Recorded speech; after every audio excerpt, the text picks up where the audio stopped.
Kalpana, thank you very much मुझे यहाँ invite करने के लिए। चांद जी, आपको सुन के बहुत अच्छा लगा।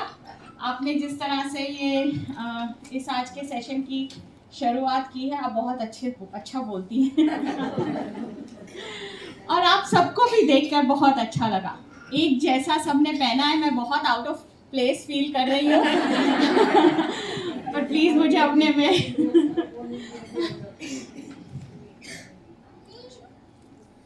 तो आज क्या सुनना चाहेंगी?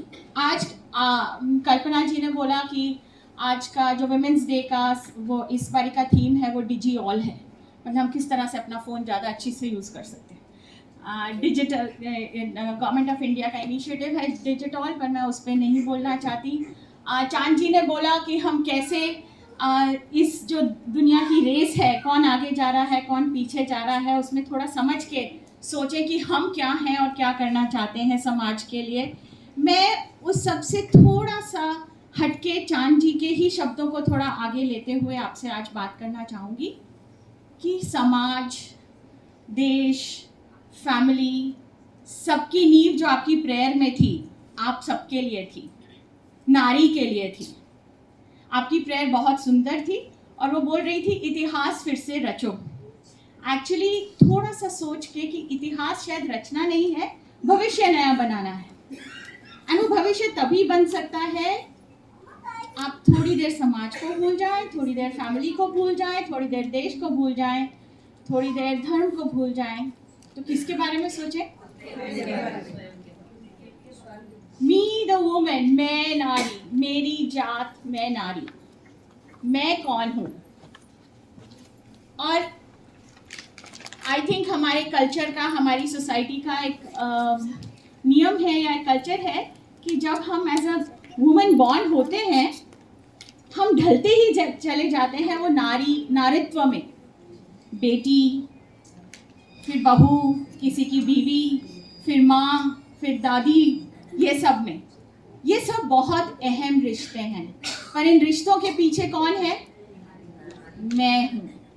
पर जब ये सारे रिश्ते अपनी अपनी रेस में आगे बढ़ जाते हैं तो कौन अकेला रह जाता है? मैं हूँ। तो मैं डॉक्टर हूँ, आपको मालूम है। तो डॉक्टर का क्या होता है कि जब आप चलते फिरते भी रहते हो ना, सोसाइटी में चक्कर भी मार रहे हो, वॉक के लिए जा रहे हो, किसी फ्रेंड से मिल रहे हो जो डॉक्टर नहीं है, उनको लगता है कि आपकी दुकान 24 घंटे खुली है। चलते फिरते आपसे पूछ लेंगे मेरे को ये हो रहा है, बच्चे को ये हो रहा है, मेरी माँ को ये हो रहा है, हस्बैंड को ये हो रहा है। हमारी दुकान हमेशा खुली रहती है और जवाब ना दो तो गुस्सा आ जाता है ना। और फिर दूसरी तरफ तो एक कुछ चीज़ें जो मैं आपसे शेयर कर रही हूँ वो ऐसा डॉक्टर जो मैं सुनती हूँ, फिर जब डॉक्टर के सामने लोग बोलते हैं तो बेहिचक बोलते हैं अपनी सब अंदर की बातें। And we know that mind is over matter. जो आधी हमारी बीमारियां हैं वो हमारे मन से ही उत्पन्न होती हैं। सो वो कुछ जानने को मिलती हैं। और फिर जैसे जैसे उम्र बीतती है या बाल सफ़ेद हो जाते हैं तो एनीवे लाइफ का एक पर्सपेक्टिव बदल जाता है, बदल सा जाता है। जो चीज़ें, कुछ चीज़ें नई सी लगने लगती हैं, कुछ नज़रिए नए से लगने लगते हैं। तो जो मेरी आज की वार्ता है वो उन यंग वाइफ से है, वो उन यंग मदर्स से है, और वो कुछ मेरे जैसियों के लिए भी है जिनके बच्चे अब बड़े हो गए हैं, घर छोड़ने को तैयार हैं या घर छोड़ दिया है और सिर्फ छुट्टियों में वापस आते हैं। तो मैं आप सबसे आज बात करना चाहूँगी। पहले अगर आज भी आप गांव में जाएं तो आप देखेंगे कि जब एक बच्चा पैदा होता है और बढ़ता है तो उसका ध्यान कौन रखता है? कौन रखता है उसका ध्यान उस बच्चे का सबसे ज़्यादा? उसकी माँ। पर उसके बाद पूरा गांव उसका ध्यान रखता है। वो बच्चा किधर गया, किस पेड़ पे चढ़ा, कहाँ से छलांग मारी, कब उसने खाना खाया, एक गांव में पता ही नहीं चलता बच्चा कब बड़ा हो जाता है। हमें लगता है कि गांव ने कुछ नहीं किया, सिर्फ देख रहे थे, पर हम भूल जाते हैं कि वो बच्चा जो चढ़ा पेड़ पे, गिरा, माँ को पता भी नहीं चला। अभी मेरे बच्चे भी, एक 26 साल का, एक 22 साल की है, कभी कभी मुझे बताते हैं कि कैसे जब छोटे थे छत पे चढ़ते थे, किसी और के छत पे गिरे तो आंटी ने उठाया। हमें पता नहीं चलता कि किसी ने हमारे बच्चे को देखा, प्यार दिया, थोड़ा कॉन्फिडेंस दिया, and all of that matters for that child. जब एक नई बहू घर आती है तो वो पूरे गाँव की दुल्हन होती है ना। अभी क्या है, आपने पता नहीं एक बहुत वायरल सा वीडियो था डॉक्टर दीपक बांगला का, जिसमें वो बता रहे थे कि हमारा देश कितनी तरक्की कर गया है। तो उस तरक्की के एक आंकड़े में ये आंकड़ा भी था कि हर मिनट 30 लोग गांव से शहर आते हैं। हम अपना गांव, वो गांव की जो जिंदगी है वो पीछे छोड़ आते हैं। शहर की बहुत एडवांटेजेस हैं, ये रोल्स रॉयस कार बहुत कंफर्टेबल है। यहाँ से, मेरे घर से यहाँ तक चल के आना मुश्किल होता, कार में बहुत आसान था। पर शहर की एक और भी वो है कि शहर में लोग तो बहुत हैं पर हमारी फैमिलीज छोटी हैं, हम अकेले हैं। इसके एडवांटेजेस भी बहुत हैं। पूरे दिन घर में ट्रैक्स में घूमना है, कोई बोलने वाला नहीं। मूवी में पजामा पहन के जाना है, कोई बोलने वाला नहीं है। पर हर चीज़ का, जैसे गांव में भी बहुत एडवांटेजेस हैं पर डिसएडवांटेजेस भी हैं, वैसे शहर में भी हैं। और मतलब एडवांटेजेस भी हैं और डिसएडवांटेजेस भी हैं। होता क्या है, मैं आजकल जो देखती हूँ, छोटे बच्चे हैं, मदरविल से इसको बार बार सर्दी खांसी हो जाती है, स्किन के इन्फेक्शंस हो जाते हैं, एलर्जीज हो जाती हैं।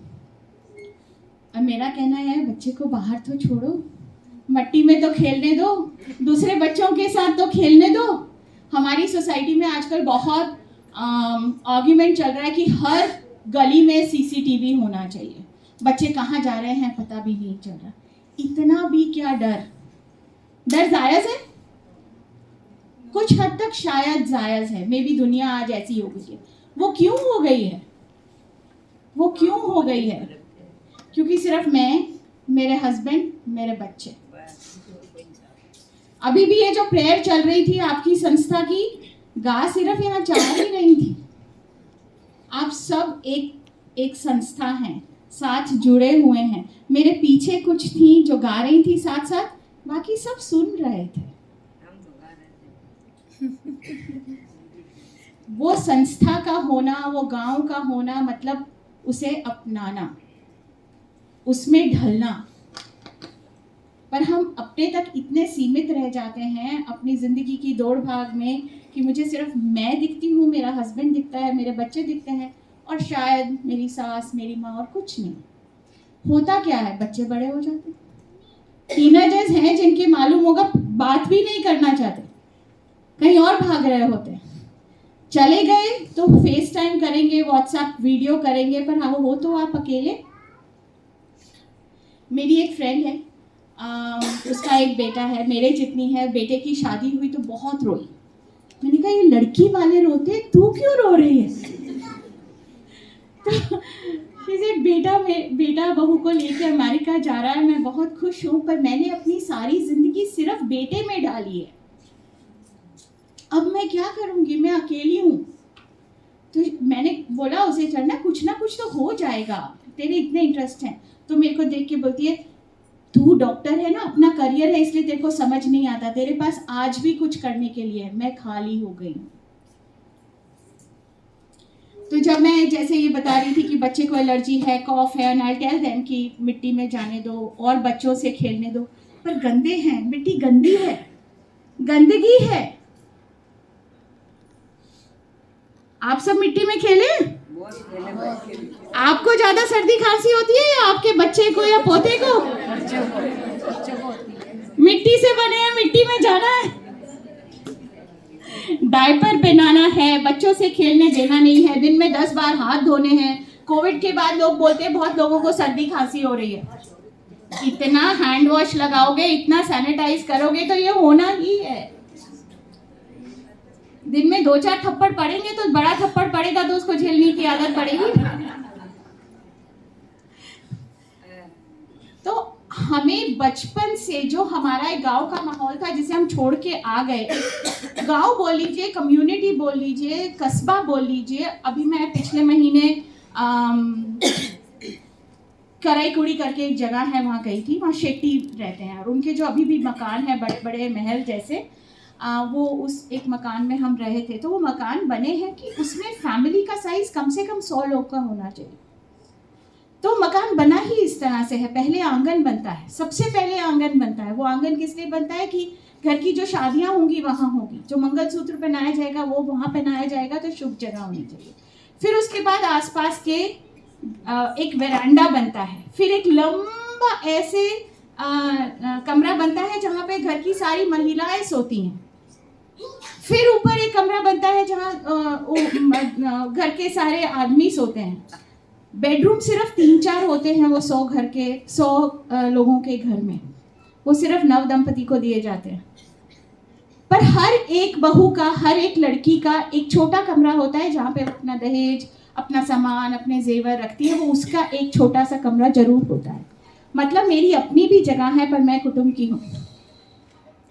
तो ये बहुत ज़रूरी है हमारे लिए कि हम आज एज अ वुमेन्स डे पहले ये पहचाने कि हम खुद में कंप्लीट है।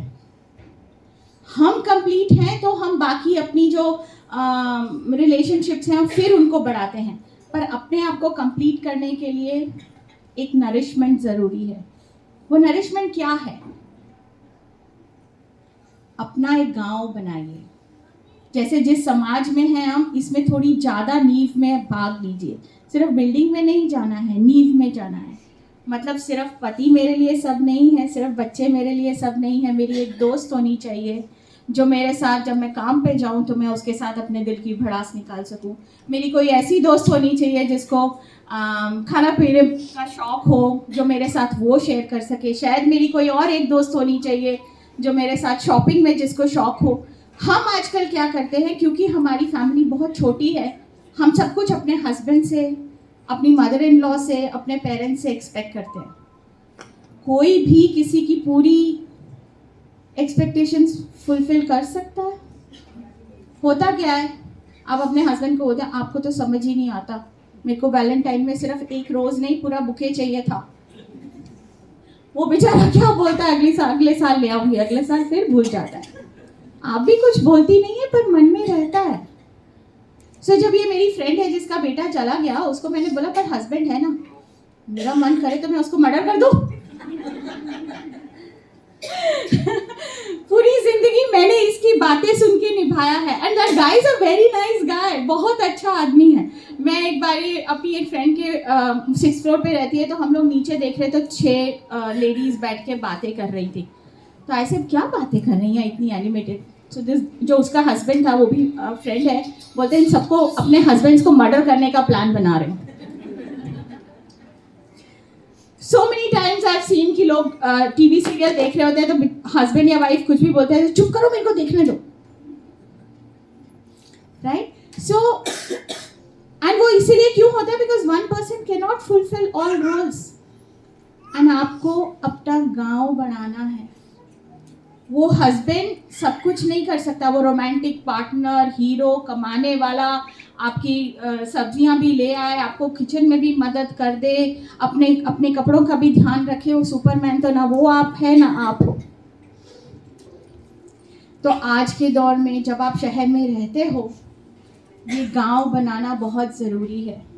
अपना एक गांव जिस पे आप कभी भड़ास निकाल सको, कभी किसी के साथ हंस सको, नाच सको, but to be yourself, जो गांव में अपने आप हो जाता था। मेरी एक और फ्रेंड है, उसका डिवोर्स हुआ, तो शुरू में तो बहुत डिप्रेस हुई, पर उसको मैंने देखा है एक एक करते हुए अपना ये एक कम्युनिटी बनाना, जिसे मैं उसका गांव बोलती हूँ। उसके गांव में मैं भी हूँ। जैसे मैं उसके साथ काम करती थी तो काम के कुछ तकलीफ होती थी तो मुझे फ़ोन करेगी, अनु टाइम है, सिर्फ सुनना है, मेरे को एडवाइस नहीं चाहिए, कोई सुनने वाला चाहिए। साविट से हाँ बोल। फिर 1 घंटा मेरा काम सिर्फ यही था,